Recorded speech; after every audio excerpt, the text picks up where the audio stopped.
सिद्धेभ्यः। ओम नमः सिद्धेभ्यः। ओम नमः सिद्धेभ्यः।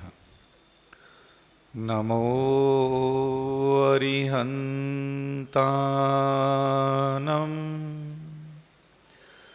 नमो सिद्धानं नमो आयरियानं नमो वज्रायानं नमो लोये सौवसाहुनम्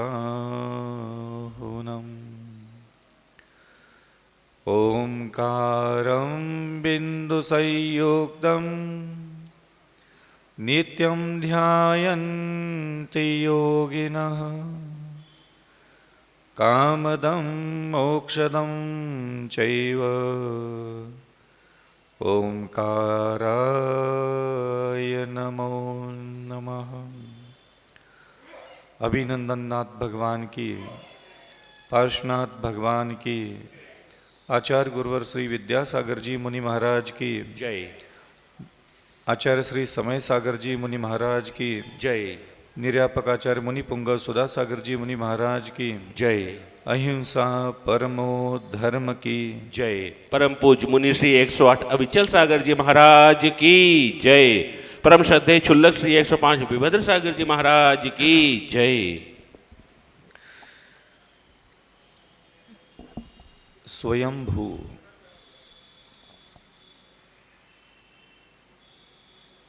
आदिनाथ भगवान के लिए और उनके जो जीवन चरित्र रहा, व्यक्तित्व रहा, और उन्होंने अपने जीवन में जो भी उच्च निर्णय लिए, महान निर्णय लिए, और उन निर्णयों के कारण ही उन्हें स्वयंभू शब्द से उद्बोधित किया जाता है। मैं जब भी इस शब्द के बारे में विचार करता हूँ, चिंतन मनन करता हूँ, तो मुझे तो बहुत अच्छा लगता है। और इस शब्द से मुझे जो प्रेरणा मिलती है वो यही है, जो कुछ भी है वो तुम्हें ही निर्णय लेना है, जो कुछ भी है वो तुम्हें ही सोचना है। ना कोई ईश्वर है, ना कोई परमात्मा है, ना कोई गुरु है, ना कोई मंत्र है, ना कोई स्तोत्र है, ना कोई पुण्य है, ना कोई पाप है। मेरे निर्णयों का इंतजार है मुझे मेरी आत्मा को। मेरी आत्मा अगर किसी चीज का इंतजार कर रही है तो सिर्फ कि मैं एक अच्छे शोभा देने वाले, प्रशस्त, इस संसार के सबसे उत्कृष्ट निर्णय में ले सकूं, वो साहस मुझ में और धैर्य मुझ में नहीं होने के कारण ही मेरी आत्मा चतुर्गति में भ्रमण कर रही है। मेरा मन हमेशा मेरे आसपास के सुख में, दुख में, आदि व्याधियों में, विपत्तियों में, अनेक प्रकार की परिस्थितियों में मन चला जाता है। लेकिन मेरा मन मेरी आत्मा के हित के लिए जो भी उचित है, जो मैं अभी उच्च निर्णय, महान निर्णय ले सकता हूं, वो निर्णय लेने से हमेशा घबराती है। पुण्य कमाने की इच्छा उत्पन्न होना ये सहज प्रवृत्ति है मनुष्य की। मेरा सब अच्छा हो जाए, मेरी इच्छाओं की, कामनाओं की, सफलताओं की पूर्ति हो जाए, सब सुखमय हो, आनंदमय हो, मंगलमय हो, शुभमय हो, ये इच्छाएं उत्पन्न होना ये भी एक सामान्य इच्छाएं है। और मेरा पूर्ण कल्याण हो, मंगल हो, मैं संसार सागर से पार हो जाऊं, ये इच्छाएं, ये विचार कभी हमारे मन में उत्पन्न ही नहीं होता। हम लोगों के लिए जो शास्त्रों में गुरुजनों के द्वारा जिनवानी माता के अंदर जो मोक्ष लिखा हुआ है शब्द, उस शब्द से हमारा कोई ताल्लुक ही नहीं है। एक दुखों से पीड़ित मन, वेदनाओं से पीड़ित मन, अभावग्रस्त जीवन में जो भी भोग की वस्तुओं की मात्रा की कमी है, सिर्फ हम अपने जीवन में भोग की मात्रा बढ़ती चली जाए, आनंद बढ़ता चला जाए, सुख बढ़ता चला जाए, यही चाहत रखते हुए पूरा जीवन जी करके मृत्यु को प्राप्त कर लेते हैं। बहुत दुर्लभ ऐसी आत्माएं होती है जो इस सुख में रहते हुए भी, दुख में रहते हुए भी, अनेक प्रकार के संघर्षों के बीच में रहते हुए भी, अनेक प्रकार की विपरीत परिस्थितियां, अच्छे स्वभाव के लोग हमारे जीवन में नहीं होने के बाद भी बहुत कम ऐसे आत्माएं हैं जो कभी कभी अपने बारे में चिंतित हो उठती है। अपने हित के लिए चिंता करना, ये बहुत बड़ी भाग्यवान होने के लक्षण माने जाते हैं। किसी का भाग्य जानना है कि भविष्य कैसा है हमारा, तो आप खुद ही जान सकते हो कि आपको चिंता कितनी है अपने मांगल्य की, शुभ की, हित की। और अगर आपको सही में अपने भविष्य में मांगल्य, हित, शुभ, अनेक प्रकार के सुख साधनों की अगर पूर्ति करना है, वह व्यक्ति आज बहुत अच्छा संयम का जीवन, मर्यादा का जीवन, लज्जा का जीवन, अपवित्र काम किए बिना ही जीवन की यात्रा आगे बढ़ाएगा। मन में नाना प्रकार के विचार आएंगे, ख्याल आएंगे, इच्छाएं उत्पन्न होंगी, वासनाएं उत्पन्न होंगी, क्योंकि संसार में वैश्यालय भी है, मदिरालय भी है, मांस की दुकानें भी है, सट्टा, जुआ, शिकार, परस्त्री या परपुरुष भी, पूरा खुला बाजार है। ये तो सिगरेट है, गुटखा है, अन्य प्रकार के मादक पदार्थ है, सब खुलेआम बिक रहे हैं। और इन सारी उपलब्ध वस्तुओं में भी अपने मन की उस बहकावे को, उस भ्रमित अवस्था को रोक करके उसको समुचित मार्ग में जिनेंद्र भगवान की आज्ञा के निर्देश के अनुसार जीवन यापन करने की आत्म प्रेरणा जिसके अंदर जागृत होती है, वही तो ना भविष्य में कहीं महान व्यक्ति बनकर के उभरेगा।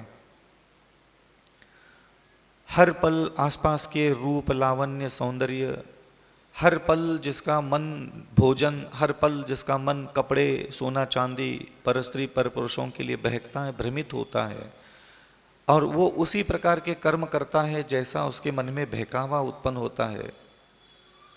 मन की भ्रमित अवस्थाओं को, विक्षिप्त अवस्थाओं को कंट्रोल नहीं करने के कारण, उसका निषेध नहीं करने के कारण वो रोज 10 बार बहकता है, रोज 10 बार फिसलता है, और 10 बार अपने मुख पर कालिका पोत करके अपनी ही आत्मा को पाप से भर करके, क्रोधमान माया लोभ की सर्वोच्च अवस्थाओं को प्रकट करके जिसने अपनी आत्मा को पाप के अंधकार से भर दिया है, तो वह व्यक्ति नाना प्रकार के आराधना और विराधना भी करते रहे, कितना भी जिनेंद्र भगवान की साधना करे, तप करे, तो वो उसकी स्वयं की आत्मा ही संतुष्टि को प्राप्त नहीं होती। उसका अतीत, उसके अतीत के किए हुए कर्म उसको चुभने से लग जाते थे। इसलिए ध्यान रखना, जिनेंद्र भगवान की आराधना करना ये कोई बहुत बड़ी उपलब्धि नहीं है। जिनेंद्र भगवान की आराधना करना, उपासना करना, उनको स्मरण करना, ध्यान, वंदन करना, पूजन करना, ये सारी क्रियाएं आपकी आस्था का विषय हो सकती है और आप इसको रुचि से कर भी सकते होंगे। लेकिन ये सारी धार्मिक गतिविधियां करने के बाद भी अगर आपकी आत्मा कहीं रुक जाएगी, तो आपके अतीत के कर्म आपको स्मरण आएंगे, तो आपको वह आगे कभी बढ़ने नहीं देंगे। हमें कहीं मंत्र जपने में पास नहीं होना है, हमें कहीं स्तोत्र पढ़ने में पास नहीं होना है, हमें किसी जिनेंद्र भगवान की आराधना करके कोई दिव्य अनुकंपा प्राप्त करने में सफलता प्राप्त कभी करना होता ही नहीं है। ये स्वयमेव सफलता को प्रदान करते हैं हमें, ये ध्यान रखना। हमें राष्ट्रपति के पास जा करके पुरस्कार उसके हाथ से लेना नहीं होता, वो राष्ट्रपति स्वयं खड़ा रहेगा अपने हाथ में तुम्हें पुरस्कृत करने के लिए, कुछ प्रशस्ति पत्र हाथ में लेकर के वो खुद खड़ा रहेगा, तुम्हें तो सिर्फ उसके सामने जाना होता है, वो स्वयं हाथ आगे बढ़ा करके तुम्हें वह पुरस्कार प्रदान करता है। अगर राष्ट्रपति के हाथ से हमें एक सामान्य से पुरस्कार भी प्राप्त करने का अगर आपने संकल्प लिया, तो आप स्वयं देख लीजिए कि आपको अगला जो बुद्धि का संकेत होगा वो यही होगा कि अगर मुझे किसी महान विशेष व्यक्ति के हाथ से पुरस्कार प्राप्त करना है तो मुझे कुछ विशेष कर्म भी करने पड़ेंगे। ये सामान्य सी प्रक्रिया है। हम लेकिन इस कसौटी को बिना पूरा किए रोज जिनेंद्र भगवान के सामने उपस्थित होते हैं और अपनी दर्द, अपनी पीड़ा, अपनी विपत्तियां बता बता करके, नाना प्रकार के वेदनाओं को प्रकट करके वहाँ उसकी कृपा करो, दया करो, अनुकंपा करो, मेरे जीवन में राहत ला के दे दो, सुख दे दो, शांति दे दो, समृद्धि दे दो। कौन देगा? मैं अभी आपकी दिल्ली का टिकट कटवा देता हूँ, राष्ट्रपति महल के बाहर तक जाने के लिए आपको ऑटो करके दे देता हूँ और जा करके वहाँ राष्ट्रपति के सामने बोल दीजिए कि आप साल भर सब लोगों को प्रशस्ति पत्र देते हो और आप मुझे भी एक प्रशस्ति पत्र दे दो। मैं भी बहुत दुखी हूँ, परेशान हूँ, अशांत हूँ, वेदनाओं से भरा हूँ, मेरी भी बहुत इच्छा है, मुझे भी चाहिए, मैं भी चाहता हूँ मेरे जीवन में बहुत बड़ा पुरस्कार मुझे प्राप्त हो। कोई देगा क्या? और आप बचपन से लेकर के पूरा जीवन भर बिना योग्यता, बिना क्षमता, बिना कोई विशेष कर्म किए मुंह उठा करके चले गए मंदिरों में, कोई चमत्कार भगवान पकड़ लिया, किसी भगवान की कोई गुणगान पढ़ लिए शास्त्र में और जा करके बस खड़े रह गए, निर्लज्ज जैसे, बेवकूफ़ों के जैसे, मूर्खों के जैसे किस्से कहानियाँ सुन करके, मरे हुए लोगों के जीवन के चमत्कार की कहानियाँ सुन करके जैसे उनके दिन फिरे थे ऐसे हमरे भी दिन फिर जाए, हम भी देव दर्शन करेंगे, हम भी पूजा करेंगे, हम भी जाप करेंगे। अरे तुम राष्ट्रपति भगवान के पास जा करके कितनी भी अर्घ्य चढ़वा लो, कितनी भी पूजा कर लो, कितना भी घंटा बजा लो, कितना भी उपवास कर लो, तुम्हारे बाप ज़ादाओं को भी वहाँ कोई पुरस्कार नहीं मिलेगा। हम नाहक राष्ट्रपति के पीछे पड़े हैं। मिलेगा पुरस्कार राष्ट्रपति से ही मिलेगा, लेकिन राष्ट्रपति के पीछे कितना पड़ोगे तो क्या मिलने वाला है क्या? आपको राष्ट्रपति को कुछ करके दिखाना पड़ेगा।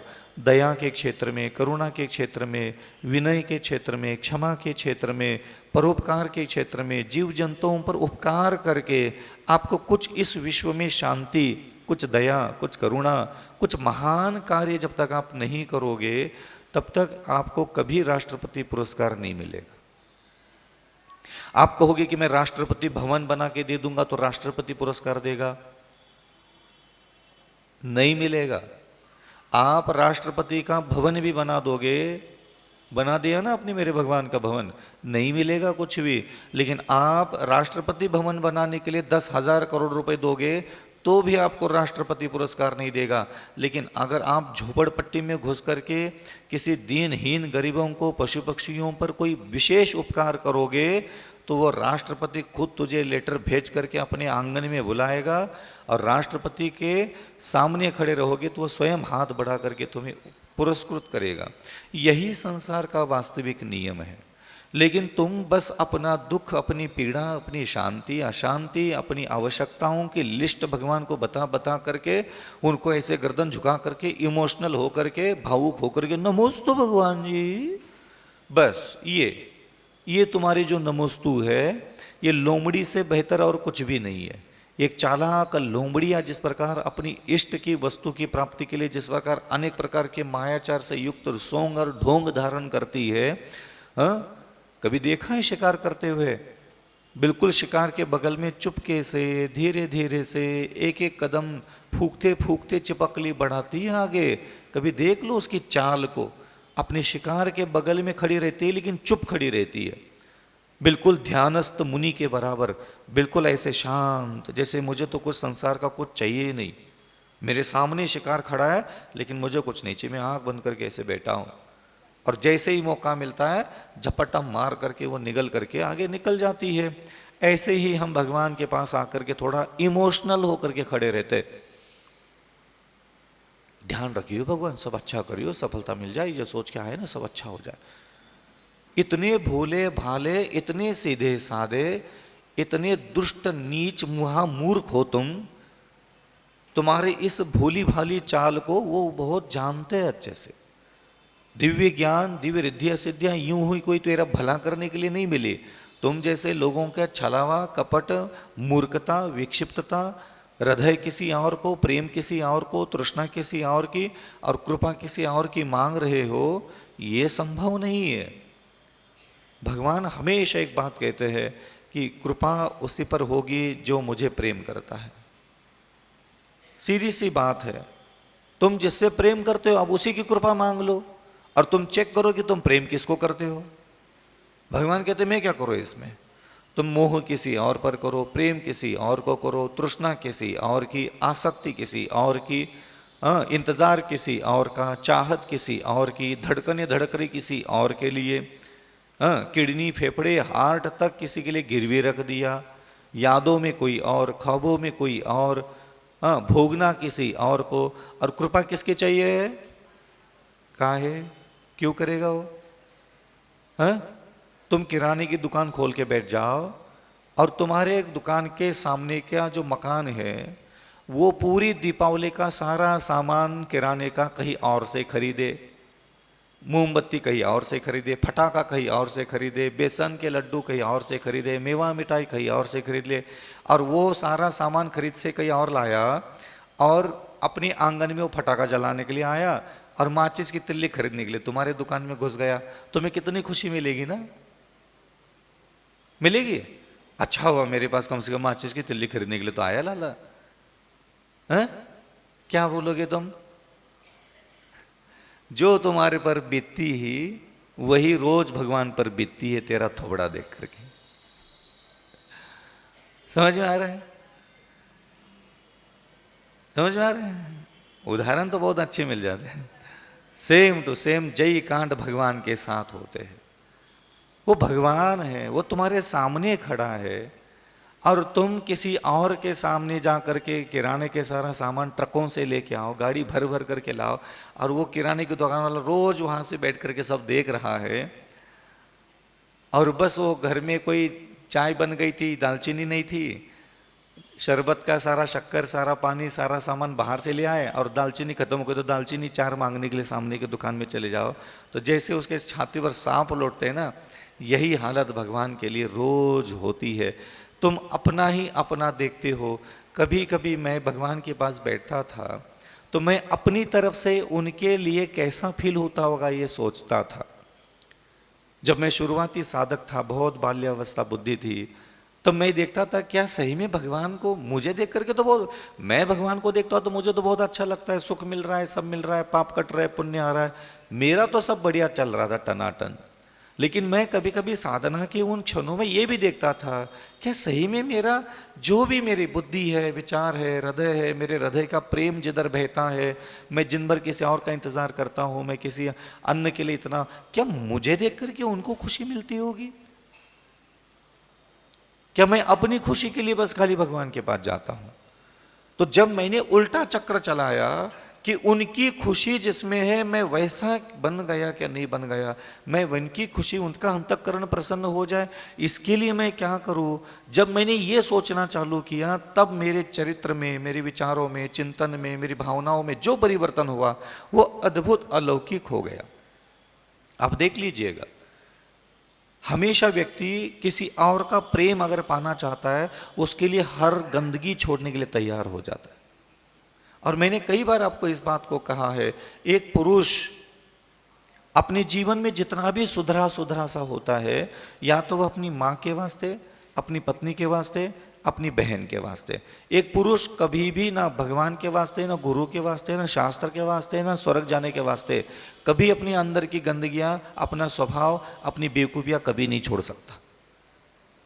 तुम खुद पलट करके देख लो, एक स्त्री को मैं पसंद आ जाऊं इसके लिए तुमने कितनी सारी मलिनताएं, दुष्ट हरकतें, दुष्ट कर्म, दुष्ट भावनाएं तक तुमने निगल करके उसको अलग कर दिया कि नहीं मुझे ये नहीं करूंगा, नहीं तो ये रुष्ट हो जाएगी। सामान्य प्रक्रिया है।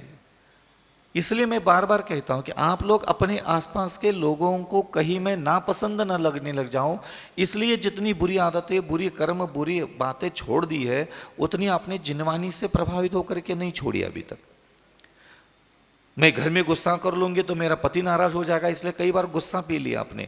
वो काम कभी आपने भगवान के वास्ते नहीं किया। कभी आपको गुस्सा आया हो और ये भगवान जी नाराज हो जाएंगे, मेरे प्रभु नाराज हो जाएंगे, इसलिए कभी आपने कभी कोई पल भर का क्रोध भी कभी पिया नहीं होगा। लेकिन आपने 2000 बार 3000 बार अपने अंतःकरण के उस क्रोध को पी लिया कि बगल में पति बैठा था, वो क्या सोचेगा, बगल में मेरी माँ बैठे थे, बाप बैठे थे, भाई बैठे थे, मेरी इज्जत न चली जाए, इसलिए आपने 3000 5000 10,000 बार क्रोध को पी लिया होगा। ऐसा नहीं कि आपने कभी क्रोध को पिया नहीं है, मान को पिया नहीं, घृणा को पिया नहीं, पिया, लेकिन किसके वास्ते? अपने आसपास के लोग कहीं हमसे दुष्ट न हो जाए, नाराज न हो जाए, कहीं हमें वो गलत न समझे, बुरा न समझे। इसी चक्कर में हमने अनेकों विकृतियां जो बाहर निकल रही थी उसको अंदर ढकल करके उसको शांत किया। लेकिन कभी भी यादों में आता नहीं है कि यार नहीं यार अविचल सागर आज गुस्सा करोगे देखो भगवान नाराज हो जाएंगे। ये प्रभु के वास्ता जो होता है ना, प्रभु के वास्ते तुमने क्या किया है, किस प्रकार के सदाचार धारण किए, किस प्रकार के मनोविकार, वाचनिक विकार, इंद्रियों के विकारों को तुमने प्रभु के वास्ते छोड़ा हो, ऐसा मुझे कभी किसी आत्मा के अंदर दिखता ही नहीं है।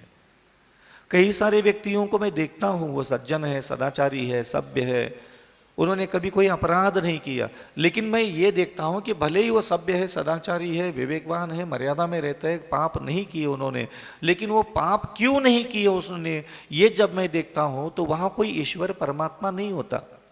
वहाँ उसका बाप का डर, माँ का डर, भाई का डर, पति का डर, पत्नी का डर, पुत्र का डर, अपमान सम्मान, गली में कहीं मैं बदनाम न हो जाऊं, बस ये सामान्य से जो भय भीरुता होती है उसी के छत्र छाया तले हम अपनी सारी अच्छाइयों को लेकर के चलते हैं, लेकिन वह प्रभु की कृपा प्राप्त करने के लिए कारण नहीं बनता।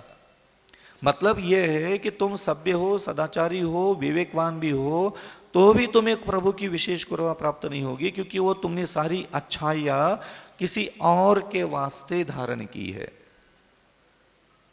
समझ में आ रहा है?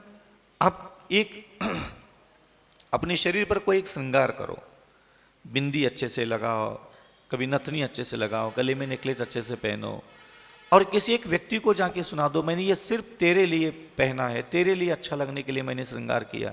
आप देखो उसको कितनी खुशी होती है। समझ में है? और आप श्रृंगार करो, सजो सवरो और अपने पति के सामने खड़े रहो और उसको बोल दो कि मैंने ये तो अपनी माँ को अच्छा लगने के लिए किया है, फिर पति का चेहरा देख लो। समझ में आ रहा है? सामने वाला अपनी पत्नी कितना भी सुंदर हो, कितना भी श्रृंगार करके खड़ी हो, लेकिन उसका वह श्रृंगार अगर किसी और के वास्ते है कि नहीं आज मेरी माँ को अच्छा दिखाना था इसलिए श्रृंगार, तो पति की आंखों में वो खुशी, वो चमक, वो आनंद की धाराएं नहीं प्रकट हो सकती, क्योंकि आपने वो शब्द बोला। क्या बोला? कि वो उसके वास्ते ये श्रृंगार है, उसके वास्ते है। आप जा करके दे दो कभी एक चाय का कप, बहुत अदरक इलायची डली हुई, और हाथ में जा करके दे दो और उसके पीने के पहले एक लाइन सुना देना, ये मैंने पापा जी के वास्ते बनाया था, तो वो पी तो लेगा, लेकिन वो उसको वो उमंग, वो खुशी, वो संतुष्टि नहीं आएगी। और उसको दूसरे दिन जाकर के चाय का कप दे दो, इसमें इलायची दालचीनी हो, हाँ, और अदरक इधर जो भी डालते आप लोग, और उसको बोले कि सिर्फ तुम्हारे वास्ते बनाया है। आप देखो फिर एक अलग सा फीलिंग्स जो देना होता है ना किसी भी व्यक्ति को, ये जो फील देना होता है, ये फील देने का नाम ही भक्ति था। आप भगवान को, भगवान की प्रतिमाएं, विग्रह, बिंब वहां सामने बैठे हैं ना, उनको बस ये फील देना होता है कि ये पूजन, ये जाप, ये अनुष्ठान, ये भक्ति, ये त्याग, ये तप, ये दान, ये अच्छाइयाँ सिर्फ तेरे वास्ते है, सिर्फ तेरे वास्ते, और किसी के वास्ते नहीं है, और किसी को प्रसन्न करने के लिए है ही नहीं है। ये भारी अच्छा है, ये सारी क्षमा, दया, करुणा, मैं जो भी कर रहा हूं, मैं दुखों को सहन कर रहा हूं, ये सब तेरे वास्ते। और ये बौद्धिक साधनाएं जो होती है ना, ये बहुत सूक्ष्म जगत में ऐसी प्रवाहित होती है, तेरे वास्ते। और मानतुम भगवान के द्वारा भी जो आदिनाथ भगवान की स्तुति पढ़ी जा रही थी, वो कोई अपने वास्ते नहीं था कि मैं संकट में पड़ा और मेरे बीड़िया तोड़ दो, अरे वो तो मौत भी हो जाती, चल जाता, उनको कोई फर्क नहीं पड़ता था, उनको कोई उस जेल के बंधन से बाहर आना था इसलिए स्तुति की। ऐसा नहीं है, ये तुम्हारी अज्ञानता, तुम्हारा लालच, तुम्हारी तृष्णा, तुम्हारे भोग, तुम्हारी मूर्खता ऐसा सोचने के लिए कहती है कि देखो मानतुम भगवान या आदिनाथ भगवान की भक्ति करके अपनी बेली बीड़िया तोड़वा दी। नहीं रे बाबा, नहीं होता। ये सब उच्च श्रेणी के जो साधक होते हैं उनमें अपना कोई सुख ढूंढने की इच्छा ही नहीं होती कि मेरा को सुख मिल जाए, मैं तकलीफ में हूं, मैं परेशानी में हूं, नाना प्रकार की विपत्ति में फंसा पड़ा हूं, मैं इससे बाहर आना चाहता हूं। ये उनका होता ही नहीं सिस्टम, उनका होता ही नहीं सिस्टम। जो मानतुम भगवान ने किया वही अंजन चोर ने भी किया। क्या अंजन चोर अपने खुद को बचाने के लिए तलवार की नोक पर गिर रहा था? अपना कुछ होता ही नहीं। जहां अपना सुख की कामना खत्म होकर के सिर्फ भगवान के लिए उसके हृदय में वास्ता, भगवान के वास्ते में प्रशंसा कर रहा हूं। ये छोटी सी बात है, छोटी सी लाइन है, लकीर है, तुम लांग नहीं पाए इस लकीर को। मैं, तेरी योग्यता इतनी श्रेष्ठ है, मैं, तू इतना महान है, इसलिए मैं तेरी प्रशंसा कर रहा हूं। तुम हजारों बार यहां आकर के स्तोत्र पढ़ के चले गए होंगे, लेकिन खुद के लिए। तुमने हमेशा वो सीखने की कोशिश की, तुमने हमेशा वहां जाने की कोशिश की, तुमने उतने ही मंत्र सीखे, स्तोत्र सीखे, पूजा सीखी जिसमें खुद की गठरियां, खुद की घघरियां भर जाए। तुमने इसके लिए उस तीन लोग के सामने बैठ करके अपनी घघरी ज्यादा पुण्य से कैसे भर जाए, ये सोच करके वहां तुमने साधना की। यही तुम्हारे लिए अज्ञान और यही तुम्हारे विनाश का कारण बनेगा। मैना सुंदरी ने क्या अपने वास्ते कोड़ी से शादी की थी, क्या भगवान के वास्ते की थी? आप सोचो तो सही। अपना तो कुछ था ही नहीं। सुंदर को राजकुमार के साथ करती तो भी उसके पास इतना सुंदर ज्ञान था, वो अपने लिए किसी सुंदर राजकुमार के साथ शादी नहीं करती। वो कोड़ी के साथ की थी तो किसके वास्ते की थी बताओ? सिर्फ जिनेंद्र भगवान के ज्ञान के उपदेश के वास्ता लेकर के, कि शास्त्र का वास्ता है, जिनेंद्र भगवान का वास्ता है कि जिसका जैसा भाग्य होगा वो वही जाएगा। और उन शब्दों पर विश्वास रख करके प्रभु पर विश्वास रखना ही कहलाता है। और वो कोड़ी के साथ, पिताजी की आज्ञा के अनुसार कोड़ी के साथ शादी करके बैठ गई। वहां कोई शिकायत नहीं है उसकी। जो महान स्तोत्र पढ़ने के बाद मानतुम भगवान महान नहीं बने। स्तोत्र पढ़ करके जब 48 प्रकार के काव्य पढ़ने के बाद उन्होंने जो चमत्कार प्रकट करके दिखाए, इसके बाद वो महान नहीं बने। मूर्खों को उसके बाद के मानतुम भगवान महान नजर आते हैं, जब उन्होंने ताले तोड़ दिए। हकीकत में वो महान उसके पहले थे। स्तोत्र पढ़ने के पहले मानतुम भगवान की बुद्धि में, विचारों में, हृदय में जो ज्ञान पनप रहा था वो ज्ञान श्रेष्ठ था। वो ज्ञान जब तक तुम अपने हृदय में, बुद्धि में, विचारों में धारण नहीं करोगे, क्योंकि उस उच्च विचार, उच्च ज्ञान, उच्च हृदय के साथ ही जब उन्होंने जिनेंद्र भगवान की स्तुति की, इसीलिए वहां अतिशय प्रकट हुए। स्तोत्र पढ़ने से अतिशय प्रकट नहीं होते। पढ़ तो रहे 80 लाख लोग कले में ठूस ठूस करके, भर भर करके 24 घंटे रट्टा मार के बैठे, कहां उखाड़ लिया किसने? पढ़ तो रहे सब लोग आंख बंद करके, दुनिया भर के चल तो रहे रामायण, सारा पाठ तो चल ही रहा है। क्योंकि हमें बताने वालों ने भक्तांबर महान है, स्तोत्र महान है, मंत्र महान है, चालीसा महान है, ये बताया। और मैंने कभी भी मंत्र महान है, स्तोत्र महान है, चालीसा महान है, इसकी तरफ ज्यादा ध्यान नहीं दिया। मैंने कहा ये कैसे महान हो सकता है? अगर ये महान सही में स्तोत्र तो मानतुम भगवान ने दोबारा इसको पढ़ करके दोबारा चमत्कार क्यों नहीं करके दिखाया जिंदगी में? ये महान नहीं होते। साधक, साधक की बुद्धि, साधक के विचार, साधक की नीयत, साधक का व्यक्तित्व, साधक का स्वभाव, उसके जीवन के निर्णय जो प्रभु के वास्ते है। 2 सिपाही जंगल में गए, हाथ खींच करके पूरे नगर और गलियों में से खींच के ला रहे। आपको क्या लगता है ये काम होते नहीं होते? होते, अभी भी होते। कई मुनियों को खींच करके लाया जाता है, गाली देते, निंदा करते, पीठ पीछे बुराई करते, सब होता है, सब होता है। तुम्हारा बस चले तो तुम तो गर्दन भी काट दो किसी की। भाव तो तुम्हारे होते ही ऐसे, परिणाम तो तुम्हारे ऐसे होते, घृणा, निंदा, आलोचना और गाली देने के। तो ये साधकों के स्वभाव, बुद्धि की तरफ जब तक आपका दिमाग नहीं जाएगा, इन स्तोत्र, इन मंत्रों की महिमा के प्रवचन ही सुनते रह जाओगे और सुन सुन करके थोड़ा बहुत एड़ी उचक करके गली में लहरा के चल करके थोड़ा बुड़बुड़ बुड़बुड़ बुड़बुड़ बुड़बुड़ बुड़ करके कलेजे को ठंडा कर लोगे, और जैसे उनके दिन फिरे स्तोत्र पढ़ करके ऐसे हमरे दिन फिर जाए। अगर तुम इसी बुद्धि से इन सारे जिनेंद्र भगवान की स्तुति को कर रहे हो तो बार बार तुम्हें एक ही पहलू का ज्ञान दिया, ये स्तोत्र पढ़ना हो, ये बहुत महान स्तोत्र है, बहुत महान मंत्र है, बहुत महान कर्म है, बहुत है, और तुम उसको लपकते चले गए। जो भी संसार में महान था उसको तुमने लपक लिया। तुम कभी भी ये जानने की कोशिश नहीं करते कि इन सारी चीजों को करने वाला साधक का भी तो कुछ विशेषता होगी। सारा अतिशय और सिद्ध चक्र विधान का है तो मैना सुंदर की कोई विशेषता ही ना कहलाएगी। फिर सारा अतिशय अगर भक्तांबर स्तोत्र में सारी दुनिया भर के डिंगे मारने वाले उपदेश देते हैं, इसमें ये एक एक अक्षर में इतनी ताकत है, इतनी ऊर्जा है, उनके किसी के बाप का क्या जा रहा है बोलने के लिए? कौन सा उनकी हल्दी लग रही, फिटकरी लग रही, कुछ भी बोलो, कौन उनको गलत साबित करेगा? और कौन उनके गले में बिल्ली के गले में घंटी बांधेगा? अगर है एक एक काव्य में इतनी ताकत है, महान है, स्तोत्र है, विदेशों में ऐसा हो रहा है, पीएचडी के, तो क्या हो गया? मूर्खों की कमी है। अगर इतने शाने हैं, इतना ही जिनेंद्र भगवान की कृपा चाहिए तो काहे नहीं जिनेंद्र भगवान से प्रेम करते? मानतुम भगवान का प्रेम भक्तांबर स्तोत्र से ही था क्या आदिनाथ भगवान के साथ था? पहले ये तो तय करो, और तुम अपने खुद के दिमाग को देख लो, तुम्हारा आदिनाथ भगवान से प्रेम है क्या, भक्तांबर स्तोत्र से प्रेम है? तुम्हारे जवाब देख लो और मानतुम भगवान के जवाब देख लो। मानतुम भगवान को अगर मैं ये प्रश्न पूछता कि तुम्हें आदिनाथ भगवान से ज्यादा प्रेम है क्या, भक्तांबर स्तोत्र से ज्यादा प्रेम है, तो क्या जवाब मिलता? और तुम्हें प्रश्न पूछता हूं तो तुम्हारा जवाब क्या मिलता है?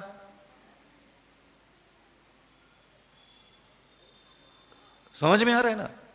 तुम्हें कोई भी जिनेंद्र भगवान के साथ अटैचमेंट कैसे होना है, वो जो श्रेष्ठ तत्व ब्रह्मांड का है उसके साथ तुम्हारा ना कोई लगन लगी, ना प्रेम हुआ, ना मोह हुआ, ना आसक्ति है, ना कोई वहां मोह है, ना वहां कोई तुम्हारा इंटेंशन है।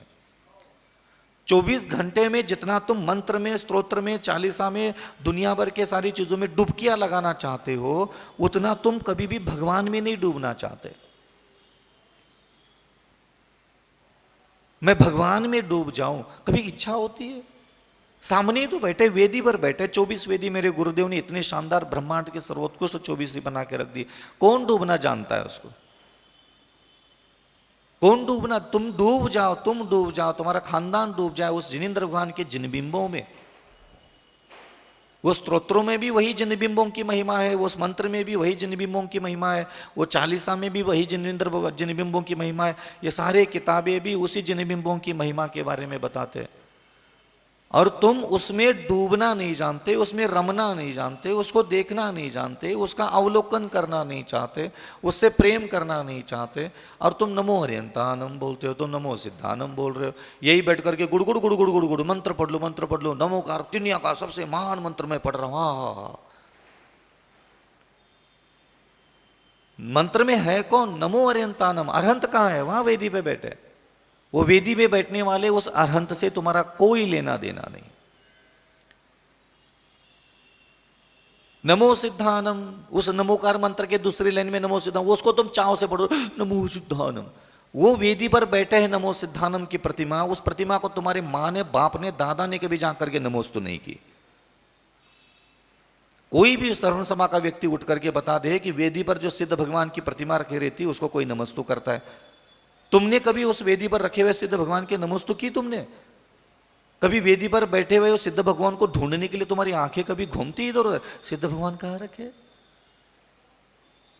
तुम्हारा ठिकाना भी है, तुम्हारी बुद्धि का पतन देखा है तुमने? धार्मिक भी बुद्धि हो तो भी पतित बुद्धि मानता हूं मैं। नमो ऐरियानम, आंख बंद करके नमो ऐरियानम, नमो ऐरियानम। गांव में कई आचार्य, विनम्र सागर जी आके चले गए, विमर सागर आके चले गए, विशुद्ध सागर आके चले गए, हजारों आचार्य, सैकड़ों आके। तुम्हारे धड़कनों में कोई थोड़ा बहुत भी स्पंदन हुआ? तुम्हारी एड़ी, तुम्हारे घुटने, तुम्हारी कमर, तुम्हारे कंधे, तुम्हारी गर्दन कभी झुकी वहां जाकर के? है ही नहीं तुम्हारे पास। अब तुम वहां आचार्य बैठे रहे, आटा मंदिर में, यहां मंदिर में, इधर तो कोई घुसने नहीं देता। खैर है तुम्हारी परंपरा ऐसी, और तुम चाहते हो कि तुम्हें आचार्य नमो हरियानम पढ़ने के बाद फल मिले। तुम्हारे बाप की जागीर है नमोकार मंत्र। नमोकार मंत्र की शक्ति है क्या भांग पी करके बैठी है, दारू पी करके बैठी है? तुम नगर में आने वाले एक आचार्य के साथ क्या व्यवहार करते हो, जिंदा आदमी तुम, और दूसरे आचार्य के साथ क्या व्यवहार करते हो? क्या ये नमोकार मंत्र के नमो आर्यानम के अंदर जो शक्तियां भरी पड़ी है उस मंत्र के अंदर, वो क्या बैठी है भांग के गोलियां खा करके बैठी है? तुम किसको छल रहे हो? तुम किसकी कृपा प्राप्त करना चाह रहे हो? तुम्हें खुद को भी अकल है? तुम अनंत काल से राग और द्वेष करते हुए संसार में भ्रमण कर रहे हो। राग द्वेष दई दीर्घ नेत्राकर्षण कर्मणः, और तुमने अपनी राग और द्वेष करने की इस आदत को आचार्यों के ऊपर भी राग द्वेष छिड़क दिया, उपाध्यायों पर भी राग द्वेष छिड़क दिया, और तुमने साधु परमेष्टियों पर भी अपना राग द्वेष की सारी मलिन भावनाएं छिड़क ही रहे हो, देख रहे हैं, आंखों से दिखता। और वो तुम ही हो, जीवित आचार्य, जीवित उपाध्याय, जीवित साधुओं पर तुम अपने हृदय का राग द्वेष, अपमान, निंदा, अनादस्ती, इस मंदिर में नहीं आएगा, उस मंदिर में चला जाने तो यहां लिफ्ट नहीं मिलेगी, तुम खुद ऐसे घिने काम करते हो, और तुम सोचते हो कि तुम्हारा भव भवांतर के सारे कर्म कट जाए, और वो नमोकार मंत्र के आली अक्षर भैंस बराबर तेरा उद्धार करे। जितना तुमने जैन समाज के लोगों ने मंत्रों का अपमान अनादर किया, उतना कौन अध्ययन कर रहा है बताओ? एक व्यक्ति कर रहा हो तो बताओ। नमो आर्यानम, वो मंत्र में, वो मंत्र नहीं था, वो एक लाइन है कि आचार्यों को नमस्कार करने में तुम्हारा भला है, ये तुम्हें कहा जा रहा था उस लाइन के द्वारा।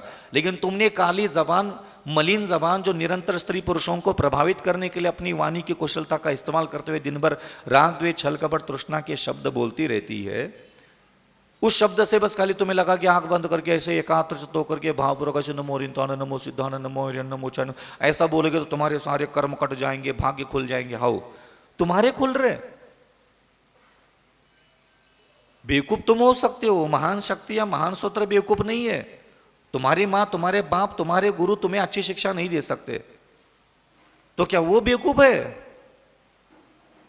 सारे संसार को शाना समझ करके तुम मंत्रों को भी बेवकूफ समझने की जो कोशिश कर रहे हो ना, ये ऐसे ताले नहीं खुलते तुम्हारे मन मर्जी के हिसाब से।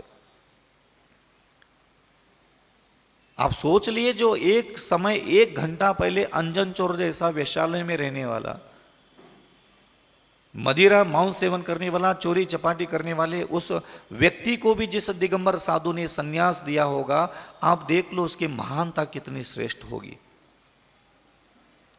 क्या तुम्हारे पास आज कोई ऐसा गुरु है तुम्हारे जात में कोई ऐसा गुरु जो क्षमा करता है, दया करता है, करुणा करता है? बगल में साधु आते ही धिक्कार करके भगाने वाले, मर्दानगी लेकर के गली में घूमने वाले तो हमने 1000 साधु देख लिए। इसको मर्दानगी मानते, आगमचर्या मानते हैं। क्या है, कौन सा आगम पढ़ा रहे हैं आप हमें? राग द्वेष अनंत काल से हृदय में भर करके चल रहे हो। साधु बने, आगम की बातें बोल करके शास्त्रों का नियमों की लिस्ट कंठस्थ करके बैठे हो, और वो सुना सुना करके सारी प्रजा को भ्रमित कर रहे हो। आगम आगम आगम आगम, ये क्या था फिर? ये आगम नहीं है। उस वेश्यालय में जिंदगी व्यतीत करने वाले, मदिरा पीने वाले, मांस सेवन करने वाले व्यक्ति, वो चोरी का माल हाथ में लेकर के बैठने वाला व्यक्ति 1 घंटे पहले वहां कहां गया था सारा आगम?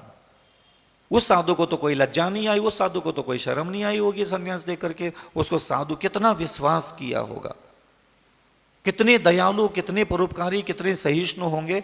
आज एक दिगंबर साधु दूसरे दिगंबर साधु के सामने जाता है, ऐसे कन्नी काट के निकल जाते। पता नहीं कौन सा आगम पढ़ लिया, पता नहीं कौन सा शास्त्र, कौन से नियम है इनके। अपने खुद के राग और द्वेष की पुष्टि करने के लिए, अपने खुद की बुद्धि की मूर्खता को सच साबित करने के लिए, खुद का मूड नहीं है उससे बात करने का, ये साबित करने के चक्कर में तुम लोगों को सामने बिठा करके दुनिया भर के शास्त्र के काव्य पढ़ाए जाते हैं और तुम ताली बजा देते। बिल्कुल सही, आगम में लिखा है, तुमने कर दिया तो बहुत अच्छी बात।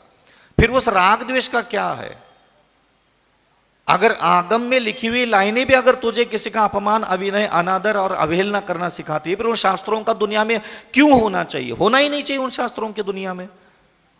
या तो तुम उन ग्रंथों के शब्दों का सही अर्थ निकाल नहीं पा रहे हो, या तो तुम दुनिया को ठग रहे हो। अपना ही अहंकार, अपना ही बड़प्पन, अपना ही ये ठेका लेकर के चलते हो। शास्त्र पढ़ने वाले व्यक्तियों के अंदर जब मैं ये सारी प्रक्रिया देखता हूं तो मुझे खुद को कई बार लज्जा से आती है कि हम जब सबके महान साधुओं की कृपा प्राप्त करना चाहते हैं और वो कृपा करने के लिए तैयार नहीं, दया करने के लिए तैयार नहीं, विनय करने के लिए तैयार नहीं, हमें अपने बगल में बिठाने के लिए तैयार नहीं है। अरे है हम मलिन है, दुष्ट है, मूर्ख है, तो तुम्हारी शरण प्राप्त करके तो हम ठीक होंगे। ये तो अन्यथा शरणम नास्ति त्वमेव शरणम मम। फिर हम जैसे लोग कहां जाकर के ये लाइन बोले? तुम बड़े हो ना, तुम बड़े हो, हम छोटे हैं। हम छोटे होने के बाद भी बुरे हैं, बुरे है, अपवित्र है, अशुद्ध है, अमर्यादित है। हम कहां जाकर के फिर बोले कि हाँ अन्यथा शरणम नास्ति त्वमेव शरणम मम? क्योंकि तुम्हें तो नमस्कार करना नहीं, तुम्हें बगल में बैठने नहीं देना, तुम्हें दुनिया भर की कमियां दिखती हैं हमारे अंदर, तो तुम गुरु होने के लायक हो कैसे, ये तो बताओ पहले। हो कैसे तुम गुरु, और क्यों हो, और किसके लिए हो फिर गुरु? जब संसार के मलिन कर्म करने वाले, संसार के हिंसा, झूठ, चोरी, मैथुन, परिग्रह में डुबकियां लगाने वाले व्यक्ति भी अगर तेरे सामने आकर के बैठ गया और तुम कहते हो कि तुम उस लायक नहीं हो, चलो भगो यहां से, तो तुम हो कौन? तुम अपना परिचय दो। मैं जो हूं तो तुम्हें पता है, मैं जो भी हूं, मैं दुष्ट हूं, नीच हूं, महामूर्ख हूं, चांडाल हूं, अमर्यादित हूं, जो कुछ भी हो। तुम कानों में फूकते हो दूसरों के, क्या विचल सागर जी ऐसे है, तो तुम हो कौन ये तो बताओ। तुम्हें खुद की कोई पहचान है ही नहीं, जबरदस्ती के प्रसिद्धि लेकर के गले में टांग करके घूम रहे हो फिर तुम भी। और दुनिया में क्या है, वेश्याएं भी तुमसे ज्यादा प्रसिद्ध है दुनिया में, तुमसे ज्यादा पैसा कमाया होगा उन वेश्याओं ने भी। दुनिया में वेश्याओं की भी बोलियां लगती है, 10-10 करोड़ में बिकने वाली वेश्या है दुनिया में, तो क्या करूं, उसको महान बोलूं मैं? इसलिए ध्यान रखना, ये संसार में जब भी आपको लगे कि मुझे कृपा प्राप्त करना है, तो किसी की तरफ आंख उठा करके मत देखना, ना भगवान, ना मंत्र, ना स्तोत्र, ना चालीसा। तुम सिर्फ अपनी तरफ देखना कि मैं उस योग्यता को धारण करता हूं क्या, कि श्रेष्ठ महापुरुष मुझ पर कृपा कर सके। गलत हो, सिर्फ इतना देख करके कोई गुरु कर रहा है तो वो गुरु कहने के लायक नहीं है। लेकिन अगर अंजन चोर किसी गुरु के सामने जाकर के बैठ करके बोलता है, गुरु महाराज जो ये मेरा जीवन था, ये मेरा अतीत था, और मैं इस जीवन से मुक्त होकर के एक नया जीवन जीना चाहता हूं, तब वह गुरु अगर दया ना करे, बताओ उसमें क्या शिष्य की गलती है? तो क्या इसमें गुरु की गलती नहीं? और वो गुरु कहलाएगा कैसे फिर, अगर उसको उसके बाद भी दया की भीख मांगने के बाद, शरण की भीख मांगने के बाद भी वो दुत्कारता है, तो काहे कि गुरु? इसीलिए तुम पर कभी भी किसी की विशेष अनुकंपा प्रकट नहीं होती, क्योंकि तुम अपनी योग्यताओं को कभी विकसित करने के लिए मेहनत नहीं करते। जब भी तुम्हें कृपा प्राप्त करनी होती है, अपने दुखड़ों का घघरिया भर करके भगवान के सामने ओढ़ेल के आ जाते हो। मैं कितना दुखी, मैं कितना परेशान, मेरे साथ ऐसा हो रहा है, मेरे साथ वैसा हो रहा है, ये हट जाए, वो टूट जाए, ये फूट जाए। जैसे काम वाली बाई होती है ना, तुम अपने घर में रखते हो और रात भर सोचते रह जाते हो कि कल काम वाली बाई आएगी, ये बर्तन धुलवाऊंगी, ये कमरा साफ करवाऊंगी, ये कपड़े साफ करवाऊंगी, ये थोड़ा सा गंदगी हुई ये भी उससे ये करवाऊंगी, कोई बात नहीं, थोड़ा 10-20 रुपए ज़्यादा, 100 रुपए ज़्यादा दे दूंगी, एक साड़ी ज़्यादा दे दूंगी, लेकिन कल ये सारे काम निपटाऊंगी। जो प्लानिंग तुम एक काम वाली बाई को लेकर के करते हो, तो क्या तुम ये मंत्र स्तोत्र पूजा पाठ में आंख बंद करके जो तुम कर रहे हो, कोई और काम करवाना चाहते हो इनसे? नहीं ना। क्यों? क्योंकि तुम्हें सिखाया वही गया है, तुम्हें बोला वही गया है, तुम्हें प्रेरणा भी वही दी गई है, ये काव्य पढ़ लो तुम्हारा ये हो जाएगा। और तुम ये सारे मंत्र स्तोत्र पूजा पाठ सारे करके अपने घर के सारे कमरे, अपने सारे घर के बिगड़े काम, अपने सारे परिवार के जीवन के भोग जो अधूरे हैं, उसको पूरा करने के लिए इन चीजों का तुमने उपयोग करना चालू किया। जैसे काम वाली बाई का तुमने सोच के रखते हो। इससे बढ़कर तुम्हारे लिए कोई भगवान, कोई गुरु हो तो बताओ? कोई गुरु है ही नहीं तुम्हारे जीवन में, कोई भगवान वैसा है ही नहीं जो तुम्हारे प्रेम का विषय हो। इसीलिए ध्यान रखना, कृपा वही प्राप्त होगी जहां तुम व्यवस्थित बौद्धिक प्रणाली से, सही विचार प्रणाली से उस महापुरुष के सामने जाके खड़े हो। तुम कितने भी दुष्ट हो, पापी हो, इससे भगवान को कोई फर्क नहीं पड़ता, कोई नाराजगी नहीं है। हम आपको सही कह रहे हैं। मैं कितना भी पापी हूं, दुष्ट हूं, कठोर हूं, उग्र हूं, अमर्यादित हूं, असभ्य हूं, मेरे भगवान अगर मुझसे नाराज है तो इस वजह से नहीं है, वो मुझसे कृपा कर नहीं रहे तो इसलिए नहीं कर रही मैं बहुत गंदे काम किए ना, उसको कोई लेना देना नहीं उससे। मैं उनके वास्ते कुछ करता ही नहीं हूं। अंजन चोर कितना भी मटमैला था, उससे उस नमोकार मंत्र की शक्ति को कोई फर्क ही नहीं पड़ा। लेकिन नमोकार मंत्र की शक्तियों को यह लगा कि यह हमारे वास्ते इधर गिर गया है। समझ में आ रहा है ना? यह हमारे वास्ते। अभी 1 मिनट पहले माली ने उसको कहा कि यह मंत्र है, ऐसा ऐसा जपने से ऐसा ऐसा ऐसा दिव्य शक्तियां प्रकट होती है। तो नमोकार मंत्र की शक्तियों को बस यह एहसास हुआ कि यह सिर्फ हमारे वास्ते कूदा है। सिर्फ इतनी सी बात है चमत्कार के पीछे, हमारे वास्ते। भगवान आदिनाथ को मानतुम भगवान ये जताने में सफल हो गए, ये हमारे वास्ते यहां भक्ति कर रहा है, अपने वास्ते नहीं, अपने वास्ते नहीं, ये हमारे वास्ते। इसको मानतुम भगवान को कोई लेना देना नहीं कि इसको जेल में डाला गया, भूखा रख दिया, गाली दी जा रही, निंदा की जा रही है, या अभी प्राण छूटने वाले मानतुम भगवान के। मानतुम भगवान को इसका कोई वास्ता ही नहीं है। भगवान मानतुम सिर्फ हमारे वास्ते, हम में डूबने के लिए, हमें प्राप्त करने के लिए, हम में समाहित होने के लिए, मेरे जैसा बनने के लिए मेरी स्तुति कर रहा है। इसको ना जन्म की, ना मरण की, ना सुख की, ना दुख की, ना विपत्ति की उसको कोई फिक्र ही नहीं है। उसको निंदा की कोई फिक्र ही नहीं है। उसको कोई जेल में डालना इसका कोई तकलीफ ही नहीं है। ये एहसास दिलाने में जो व्यक्ति कामयाब होता है, वहां की स्तुतियां, वहां के मंत्र, वहां के देव दर्शन अनंत गुना फल देने लग जाते हैं। ये बहुत अद्भुत बौद्धिक निर्णय है। जीवन में आपको अपनी बुद्धि के द्वारा इस प्रकार की निर्णय ले लेना चाहिए, साधना पद्धति में प्रवेश कर लेना चाहिए। ये वही जीवन है। मरने के पहले अगर आपने इस प्रकार की उच्च मानसिक अवस्था में खुद को पहुंचाने की कोशिश की, किसी की पत्नी, किसी की पति, किसी के नाना, किसी की नानी, जो कुछ भी तुम बन के बैठे हो, जो कुछ भी तुम आज हो, सुखी हो, दुखी हो, तुम वहां ऐसी बौद्धिक साधना, वैचारिक साधना करने का संकल्प लो। जरूर ये सारे मंत्र, ये सारे स्तोत्र, ये सारी चालीसा, ये सारे अष्टद्रव्य, मंगल द्रव्य, ये सारे जिनिबिम जिनाले जिनाले जो तुमने खड़े किए हैं, ये तुम्हें अनंत गुना फल देने के लिए कारण बनेंगे। मैंने जो अच्छे काम किए हैं उससे क्या फल मिलेगा ये निश्चित नहीं है। मैंने कितने अच्छे काम किए ये बताने के लिए तुम्हारे पास बहुत बड़ी लिस्ट है, लेकिन तुम जिनेंद्र भगवान के शासन में जन्म लेकर के क्या हो गए हो, क्या तुम्हारे पास कुछ है बोलने के लिए? तुमने जिनेंद्र भगवान के जात में पैदा होकर के क्या क्या किया, ये मैं पूछूं, तुम बहुत कुछ बता दोगे। हो सकता है मुझे 2-4 घंटे लग जाए सुनने के लिए। ये किया, वो किया, ऐसा किया, इतना किया, उतना किया, अब किया, तब किया, यहां किया, वहां किया, ऐसा किया, वैसा किया, सब है तुम्हारे पास बताने के लिए। लेकिन ये सारे काम करते करते तुम क्या हो गए? तुम क्या हो गए हो अगर मैं पूछूं तो तुम क्या जवाब दोगे? कुछ भी नहीं। ये होता है वास्तविकता में भक्ति का फल प्राप्त करने का मार्ग। मानतुम भगवान क्या हो गए थे पता है आपको जब जेल में डाले थे? सहिष्णु, धैर्यवान, क्षमावान, विवेकवान, अपने कर्म के फल को खुद ही किया हुआ कर्म मानना, ऐसा वो हो गए थे। उनके हृदय का प्रेम, उनके हृदय की आत्मीयता सिर्फ महापुरुष के लिए प्रवाहित हो रही थी। उनके अंतःकरण का द्वेष उनको मारने, पीटने, निंदा करने, आलोचना करने वाले बीड़ी में जकड़ करके वहां बिल्कुल एक तुच्छ प्राणी समझ करके फेंक दिया था। उनके चेहरे के लिए कोई द्वेष की एक चिंगारी भी हृदय में प्रकट नहीं होती थी।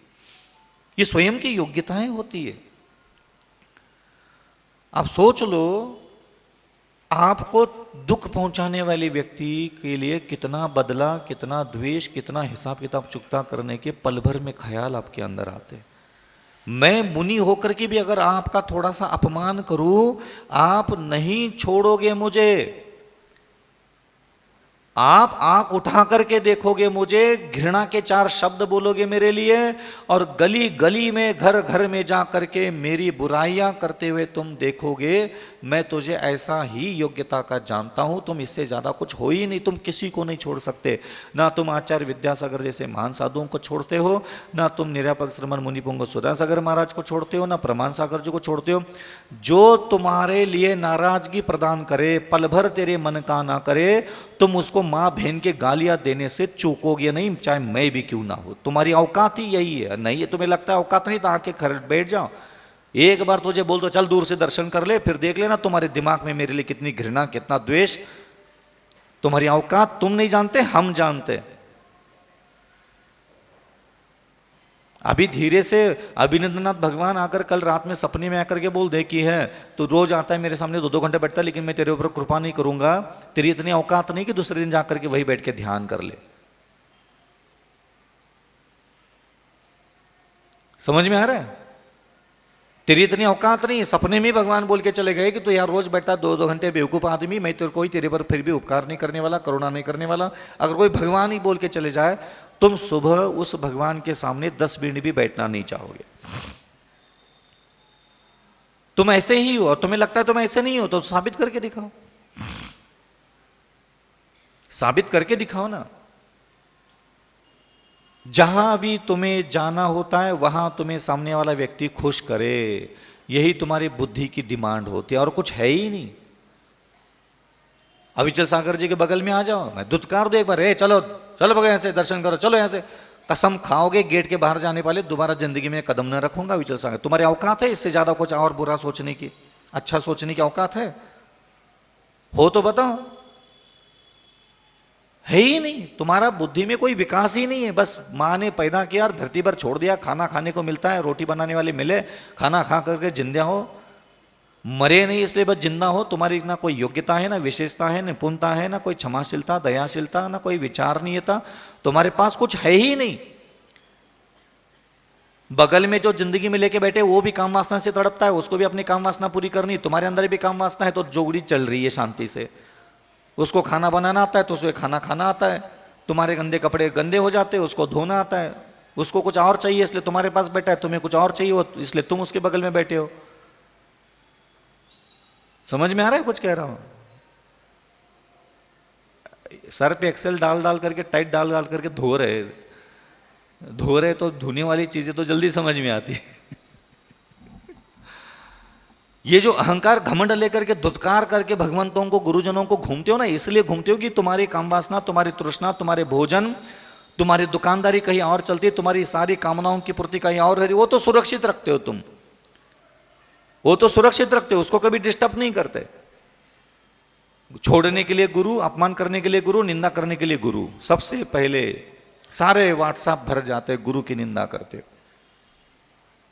फॉरवर्ड तक कर लेते हैं। हाँ ये नहीं, ये सबको पता चलना चाहिए, देखो ये सच है, ये सच है, ये सच है, ये देखो ये क्या है ये, क्योंकि तुम इसके अलावा और कुछ हो ही नहीं। निंदक, आलोचक, अप्रभावक, तुम यही हो। और ये जो गुरु निंदा करते हैं, आचार्य उपाध्याय साधु की निंदा कर रहे हैं व्हाट्सएप पे, इस पे उस पे, यही आकर के मंदिर में नमो हरियाणम, नमो छायानम, तुम्हें क्या लग रहा है वो काले अक्षर भैंस बराबर दारू पी करके बैठे हैं? उनकी सारी शक्तियां कोई भांग की गोलियां खा करके बैठी है? हाँ नहीं, हम सच्चे साधु को नमस्कार करते हैं। हमारे पार्श्वनाथ भगवान ने अविचल सागर जी को बहुत बड़ा दिव्य ज्ञान दिया है। तुम आ जाओ मेरे पास, तुम्हारी माँ कितनी सच्ची थी, तुम्हारी पत्नी कितनी सच्ची थी, तुम्हारी बहन कितनी सच्ची थी, हम तुम्हें पूरी सच्चाई बता देंगे। और हमारे मुख से निकला हुआ शब्द झूठ निकला तो हमारी गर्दन काट देना। आ जाओ, तुम्हें सच्चा कितना चाहिए, दुनिया में तुम्हें सच्चा कितना चाहिए, मैं देखता हूं कितनी भूख है तुम्हें सच्चा जानने की। है हिम्मत सुनने की? सुन पाओगे? सच्चे भगवान, सच्चे गुरु, सच्चे शास्त्र के डींगे मारना बहुत आसान है। सच्ची पत्नी बगल में है, सच्चा पति बगल में है, सच्चा बच्चा बगल में है, सच्ची तेरी लड़की सच्ची है, तुझे पता है? बता दो तेरी लड़कियों की सच्चाई, सुन लोगे? जी पाओगे उस घर में? रह पाओगे? दोबारा चौकट में कदम रख पाओगे? गुरु बोलते ही सच्चा गुरु, सच्चा गुरु, सच्चा गुरु। और जो पाल के बैठे हो, जिनके लिए रोटी कमा रहे हो, सोना चांदी हीरे जवाहरात 2-2, 5-5 करोड़ के मकान बना रहे हो, उनकी भी तो सच्चाई जान लो। वो सच्चे नहीं चाहिए हैं? बता दो, आ जाओ, किसको सुनना है?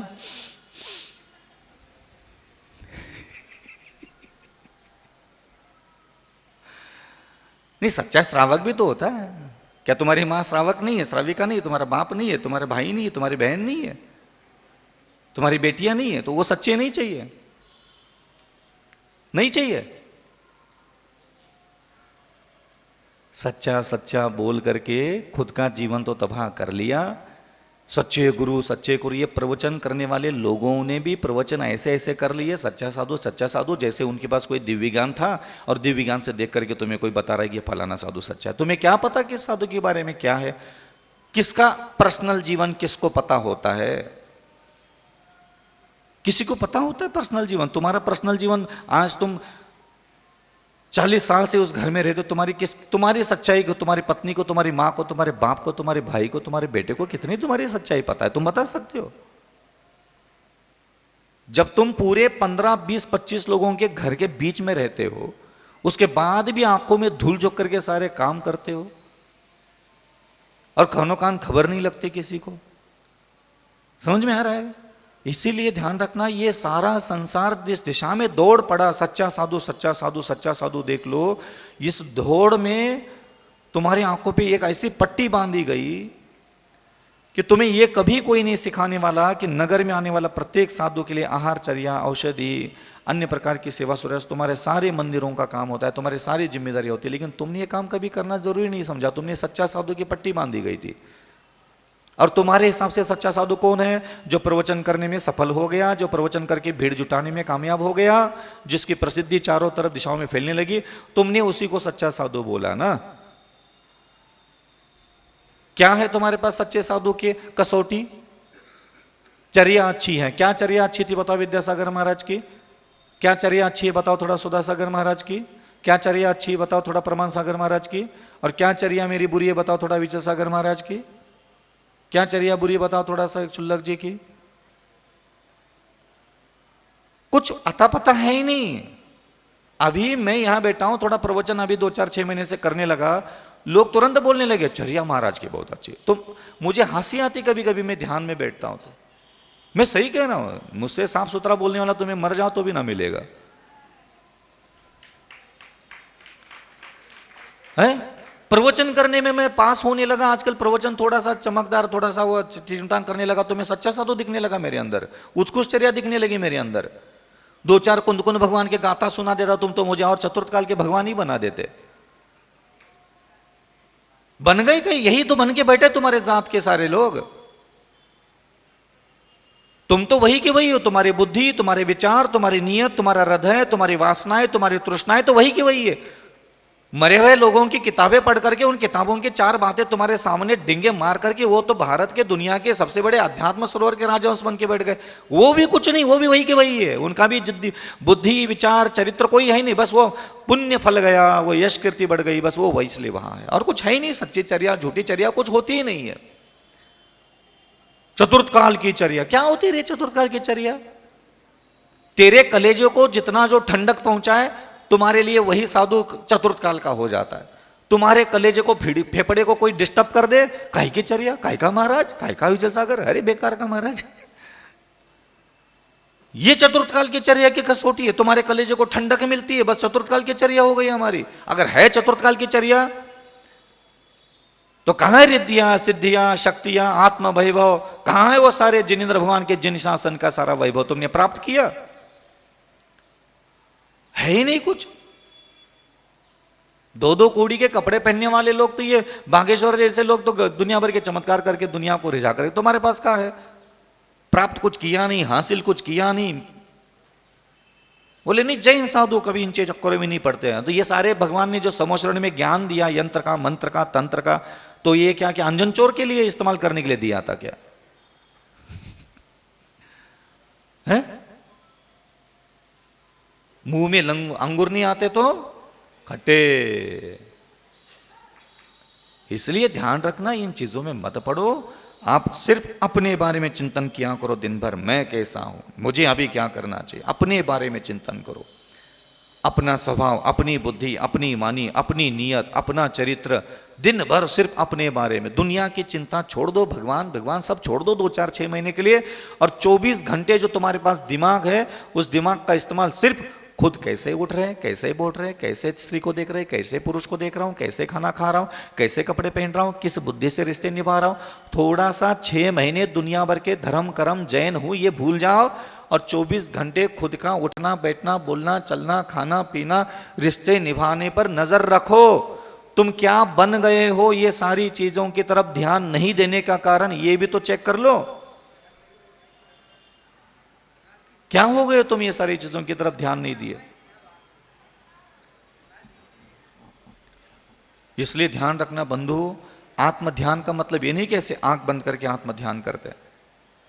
आत्म ध्यान का मतलब बर्तन मांजते मांजते भी खुद के बारे में सोचना, खाना बनाते बनाते भी खुद के बारे में सोचना, क्या मेरे पास दया है, क्या मेरे पास करुणा है, क्या मेरे पास विनय है, क्या मेरे पास नम्रता है, क्या मेरे पास परोपकारिता है। सोचो, करो मत, करो मत। अभी मैं करने के लिए नहीं कहूंगा, 6 महीने तक सिर्फ सोचो मैं क्या हूं, कैसा हूं, कितनी गंदी नीयतें है, कितनी गंदी बुद्धि है, कितनी गंदी नजरें है, कितनी गंदे कान है, कितना गंदा व्यवहार है मेरा, तुच्छ पैसों के लिए, खाने के लिए, कपड़ों के लिए, श्रृंगार के लिए, दूसरों को पसंद आ जाओ इसके लिए मैं कितना माया प्रपंच रचता हूं, कितना धोखे में रखा, कौन से रिश्ते के साथ ईमानदारी है मेरी।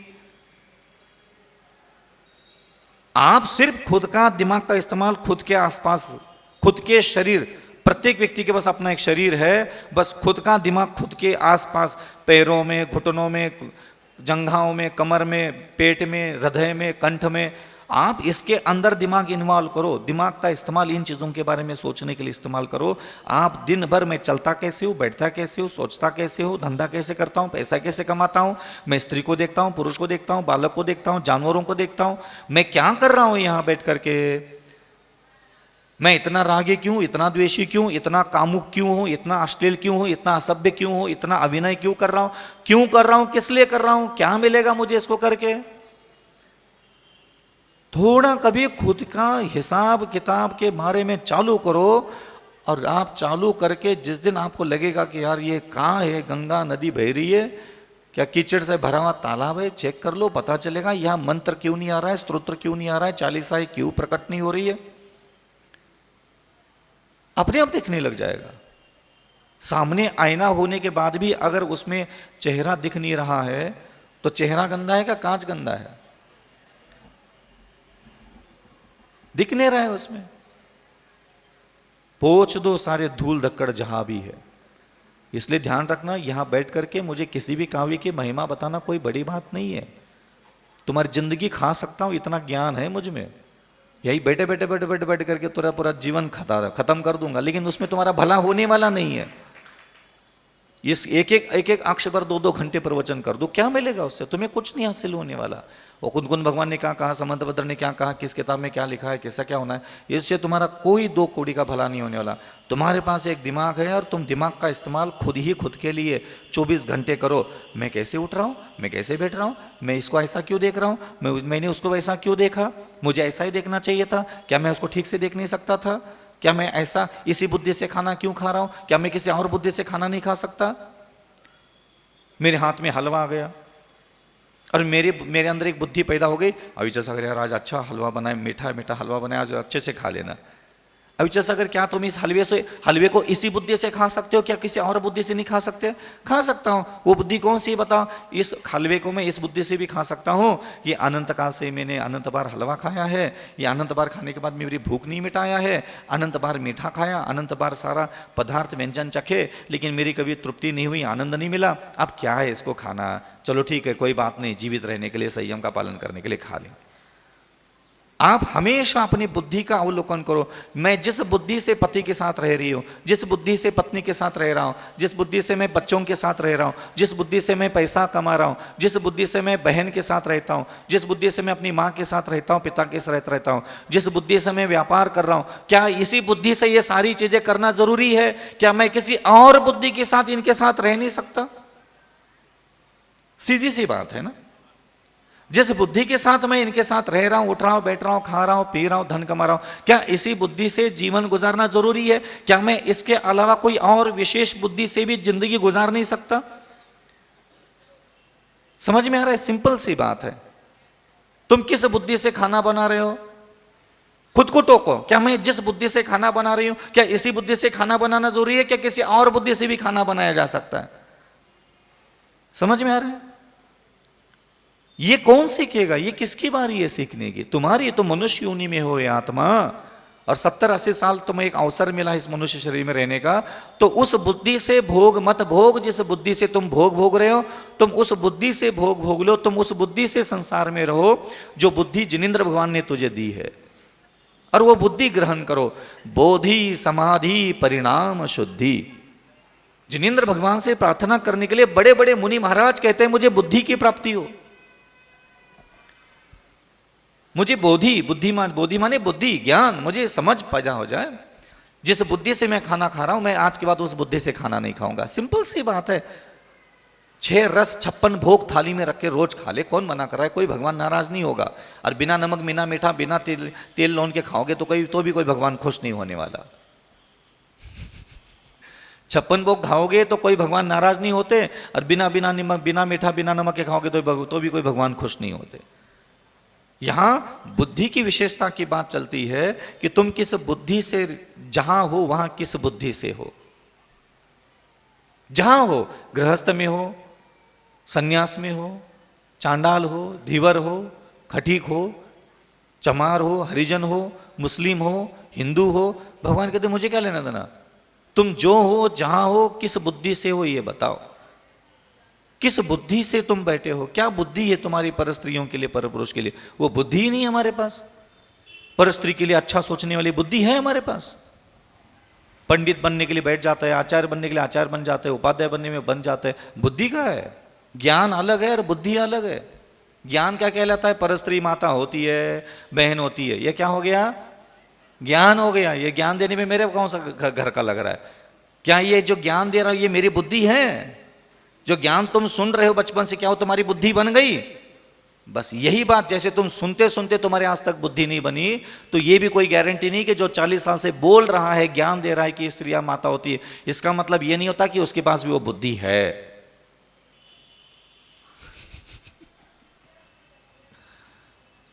सुनने में तुम्हें शर्म नहीं आती तो हमें बोलने में भी शर्म नहीं आती। सुन करके तुम्हारे पास बुद्धि नहीं आई तो बोल करके मेरे पास बुद्धि आएगी, इसके क्या गारंटी है? कुछ कह रहा हूं, समझ में आ रहा हूं? ऐसा नहीं कि मैं आपकी धुलाई करता हूं, मैं तो अपनी भी धुलाई करता हूं। मुझे भी तो कल्याण करना है। कल्याण का रास्ता मैं तुम्हें क्यों बता दूं? मुझे भी तो पता होना चाहिए। इसलिए ध्यान रखना, जिस बुद्धि से जो काम कर रहे हो उसी बुद्धि से वो काम करना है क्या, ये पहले बार बार खुद को टोका करो। जिस बुद्धि से जो तुम खाना खा रहे हो, कपड़े पहनते हो, रिश्ते निभाते हो, जिस बुद्धि के साथ तुम पति के साथ रह रहे हो, जिस बुद्धि के साथ तुम पत्नी के साथ रह रहे हो, वो बुद्धि ही तुम्हें नरक ले जा रही है। पति पत्नी माता पिता ये भोग तुम्हें कभी नरक लेके नहीं जाते। समझ में आ रहा है? ये भोग नरक नहीं ले जाते। इस भोगने के पीछे तुम्हारी जो बौद्धिक अवस्था है ये तुम्हें स्वर्ग ले जाएगी, ये तुम्हें नरक ले जाएगी। सीता माता ने कौन सा संसार का ऐसा भोग है जो भोगा नहीं है? राजपाट, वैभव, अन्न, वस्त्र सब तो लिए उन्होंने, जीवन का सब आनंद लिया, सब महापुरुषों ने लिया।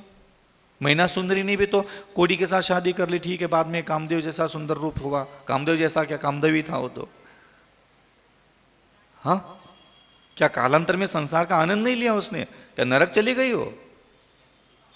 नरक भोग लेके नहीं जाते जो तुम छोड़ करके ऐसे उपवासी आत्मा बन करके बैठे हो।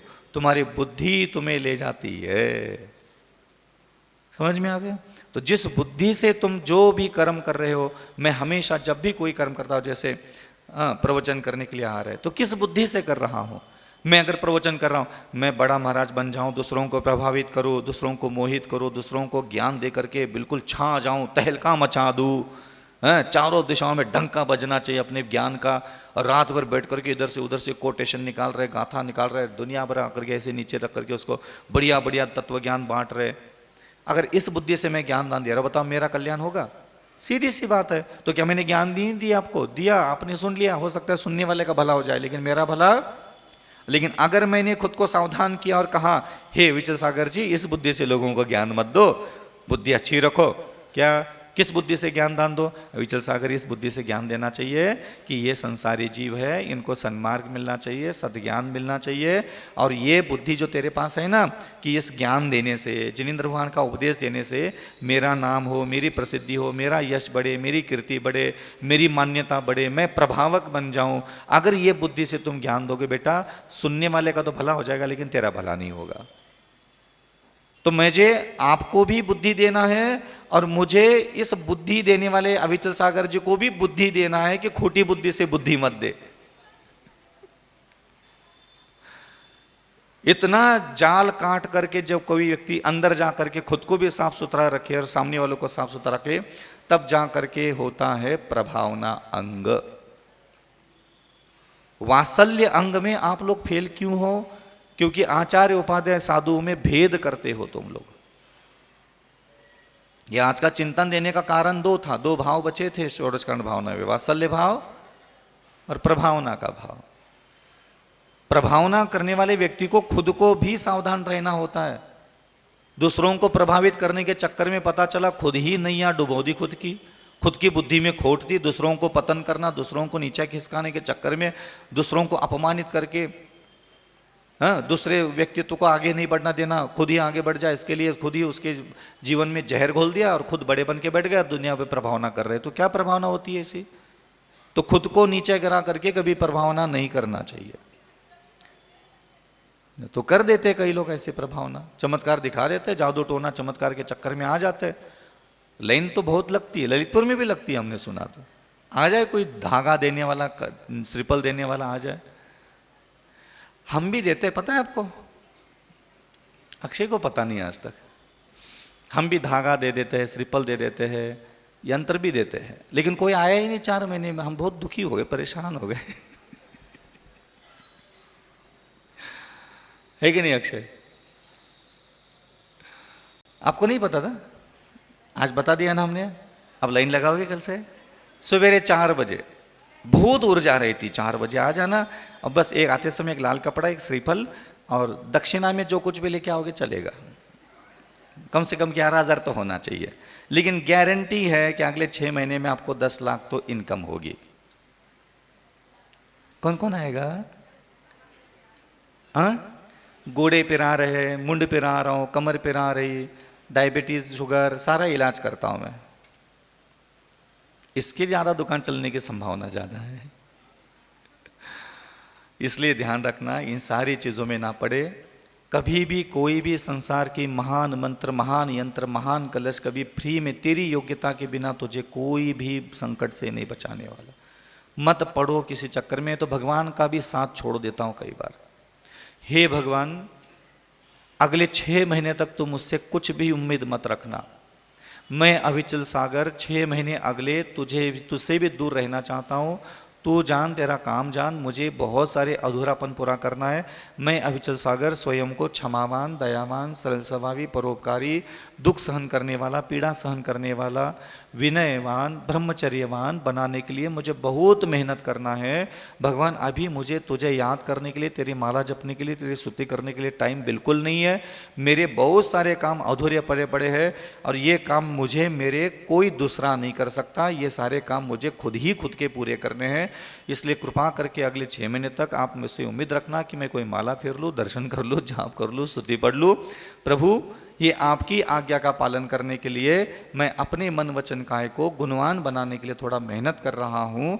और अगर कभी समय मिला तो मैं ज़रूर आपके पास आऊँगा और अपने आप को कुछ योग्य बना करके, गुणवान बना करके, संयमित बना करके, दयालु, सरल स्वभावी, परोपकारी बना करके तेरे सामने उपस्थित ज़रूर हो जाऊँगा।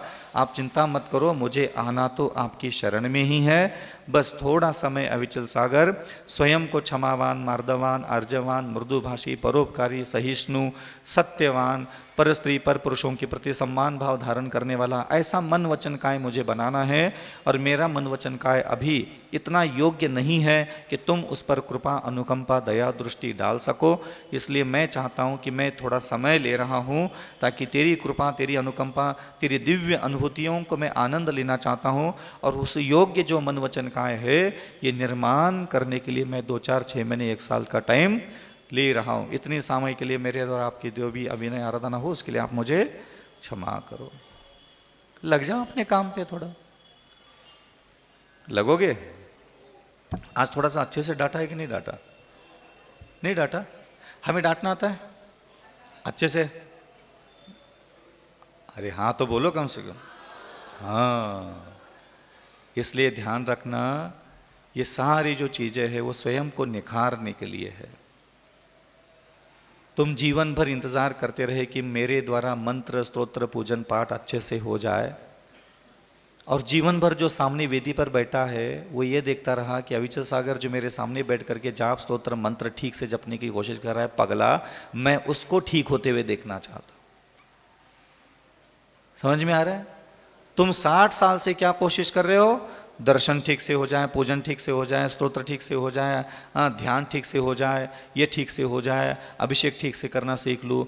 तुम इन सारी चीज़ों को ठीक होते हुए देखने के लिए जिंदगी बर्बाद कर डाली, और वो वेदी पे जो बैठा है वो अविचल सागर जी को ही ठीक होते हुए देखना चाह रहा था। जमीन आसमान का अंतर है। अब तुम्हें क्या ठीक करना है बताओ? तुम जो चाहते हो वो ठीक करने के लिए आगे की जिंदगी निकालोगे, क्या वो जो चाहता है वो ठीक करने के लिए आगे जीवन में मेहनत करोगे? तुम चाहते हो कि तुमसे जाप अच्छे से हो जाए, तुम चाहते हो तुम्हारे हाथ से पूजा अच्छे से हो जाए, तुम चाहते हो तुम्हारे हाथ से स्तोत्र अच्छे से पढ़ा जाए, तुम चाहते हो तुम्हारे सारी साधना, सारी विधियां, सारी परिक्रमा, सारे देवदर्शन, सारी देवदर्शना अच्छे से हो जाए, ये तुम चाहते हो। और तुम एक नंबर के निगोड़ी मूर्ख हो। कभी पलट करके उसको भी तो पूछ लेते, वो क्या चाहता है? सही सही बताओ, क्या वो पूजा ठीक से नहीं हो रही इसलिए तुमसे नाराज है? क्या वो जाप ठीक से, जाप में मन नहीं लग रहा है तुम्हारा इसलिए वो तुमसे दूरियां बना के रखा है? क्या स्तोत्र को शुद्ध उच्चारण करके नहीं पढ़ते इसलिए तुमसे मुंह फुला के बैठा है? जो 2-2 साल तक कोर्स और शिविर कोच लगा करके तुम सीख करके डिंगे मार करके शुद्ध उच्चारण करके बैठ करके तो खुश हो जाएगा तुम्हारे पर? कसम खा के बताओ खुश हो जाएगा? तुम जितने भी नायाब हथकंडे अपना रहे हो इस दुनिया में, परम पिता परम अनुकंपा पाने के लिए उसकी, तुम्हारे सारे हथकंडे एक दिन फेल होने वाले। इसलिए मैंने तो अपने जीवन की शुरुआत 10-15 साल पहले की। जो उसको पसंद है मैं वही बनने के लिए मेहनत कर रहा हूं। जो मुझे पसंद है वो काम कभी मैं करता ही नहीं हूं। क्या करूं? मुझे पसंद है वो किया, जब जब किया तब तक नरक के गड्ढे में पहुंचा हूं। जो जो मुझे पसंद है, जिस जिस बुद्धि से मैंने जो जो काम किए, वो काम मैंने अपनी बुद्धि से किए तो मेरा पतन ही हुआ है। तो कौन आशा करे कि धन कमाओ तो उसको जैसा पसंद है, परिवार में बसो तो उसके जैसी बुद्धि दी है वैसे घर में रहो, परिवार में रहो। वो बुद्धि एकत्र करो तो बोधि समाधि परिणाम शुद्धि स्वात्मोपलब्धि शिव सौख्य सिद्धि चिंता मनिम चिंतित वस्तु दाने तावंद मानस्य ममास्तु देवी। महान महान रिद्धि सिद्धि के धारक मुनि महाराज भी सबसे पहले अगर रिद्धियों की प्राप्ति होने के बाद भी अगर कुछ मांगते हैं, वो ये मांगते हैं मुझे बुद्धि मिल जाए,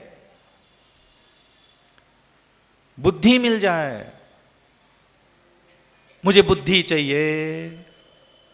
मुझे किस बुद्धि से खाना चाहिए, किस बुद्धि से पति के साथ रहूं, किस बुद्धि से पत्नी के साथ रहूं, किस बुद्धि से पैसा कमाऊं, किस बुद्धि से कपड़े पहनूं, किस बुद्धि से श्रृंगार करूं, किस बुद्धि से मैं पेड़ा बर्फी लड्डू चिवड़ा खाऊं। त्यागना नहीं, पहले भोगना सीखो। सम्यक बुद्धि से भोगे हुए भोग भी धर्म बन जाता है। सम्यक बुद्धि से भोगा हुआ भोग भी धर्म बन जाता है। नहीं बनता तो तुम कहो। आदिनाथ भगवान भी भोग भोग रहे थे गृहस्थ अवस्था में, क्या उनके भोग मिथ्या थे? अगर उनके भोग मिथ्या होते तो क्या स्वर्ग के लोग देवता करके उनके अंगूठे में अमृत चल? बुद्धि इतनी श्रेष्ठ थी भाई साहब कि उनके भोग भी उनको दुर्गति लेके नहीं गए। बुद्धि की श्रेष्ठता अगर अंजन चोर में प्रकट होती है तो उसके वेश्यालय में रहने वाले पाप भी धुल जाते हैं बुद्धि की सुंदरता से। कहां चरित्र था उसके पास, कहां संयम था, कहां तप था, क्या मर्यादा लज्जा थी बताओ उसके पास। बोधि समाधि, समाधि का मतलब होता है, समाधि का मतलब ये मरने वाली चीज नहीं होती। समाधि का मतलब होता है शांत हृदय। बुद्धि की प्राप्ति होने के बाद मन बहुत शांति मिलती है। शांति तभी प्रकट होगी जीवन में जब बुद्धि आ जाएगी। और ये बुद्धि आना नहीं कहलाता कि अब मुझे संन्यास लेने की इच्छा हो रही है, घर गृहस्थी सब बेकार है, ये बुद्धि नहीं है, ये कुबुद्धि है। ये खोटी बुद्धि है। तुम जहां हो वहां तुम रहना नहीं चाह रहे हो, इसका मतलब तुम्हारे पास अभी बुद्धि नहीं है। तुम्हारा भाग्य तुम्हें जहां रख चुका है, किसी की पत्नी, किसी का पति, किसी का शिष्य बनाया है। जैसे मेरे पास, मैं यहां रहना ही नहीं चाहता मान लो। तो मेरे पास बुद्धि नहीं, इसलिए तुम यहां रहना नहीं चाहता। और तुम वहां नहीं रहना चाहते, तुम यहां आना चाहते हो, मतलब तुम्हारे पास अभी भी बुद्धि। ये ध्यान रखना, बहुत बड़ी बात बता रहा हूं मैं आपको। हाँ, बुद्धि बहुत बड़ी बात होती है। सम्यक बुद्धि, सम्यक प्रणम्य जनपाद युगम युगादा, सम्यक दर्शन, सम्यक ज्ञान। सम्यक ज्ञान का मतलब सद्बुद्धि ही थी। बुद्धि कहाँ है तुझमें? मेरे साथ अच्छा व्यवहार करने की बुद्धि है तुझमें? है पक्का? और मेरे साथ बुरा बर्ताव करने की बुद्धि है क्या? नहीं बताओ। मौका मिल जाए तो छोड़ोगे? सही सही बताओ। हैं?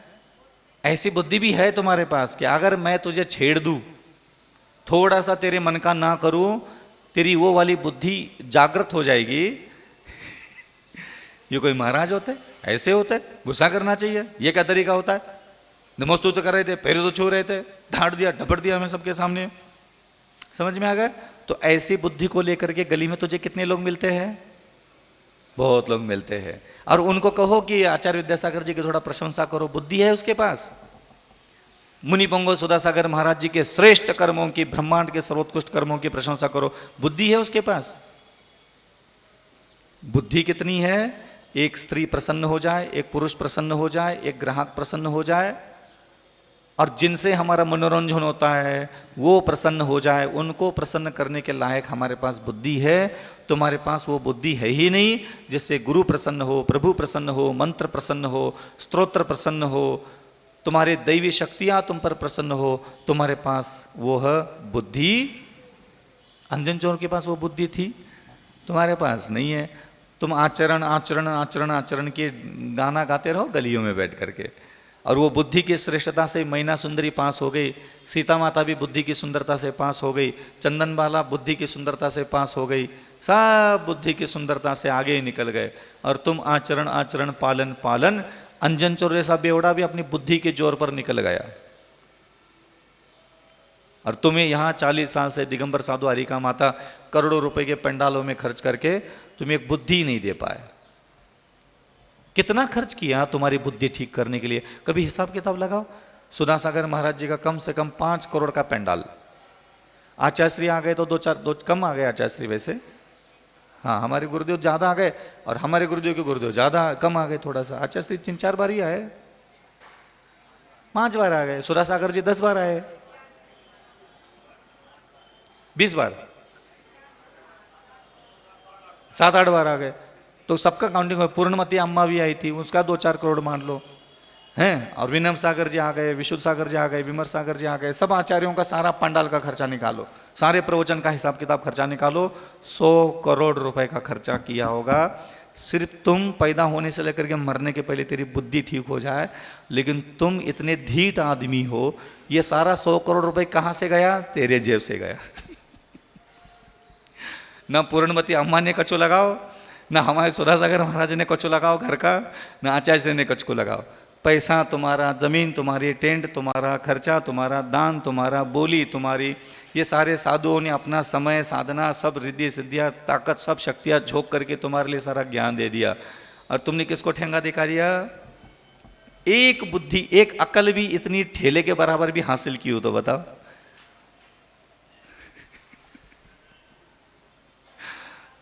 हाँ,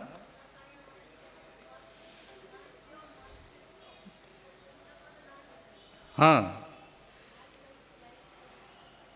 ये है हमारी दुर्दशा। इसीलिए शास्त्र में मुनियों को लिखना पड़ा, मुनिव्रत धार अनंत बार ग्रीवक उपजायो पै निज। आत्मज्ञान का मतलब बुद्धि थी, बुद्धि ही नहीं आती, बाकी सब चलता रहता है। अहिंसा परमो धर्म की। आचार्य गुरु श्री विद्यासागर जी मुनि महाराज की, आचार्य श्री समय सागर जी मुनि महाराज की जय। निर्यापक आचार्य मुनि पंगो सुधा सागर जी मुनि महाराज की जय। अहिंसा परमो धर्म की जय।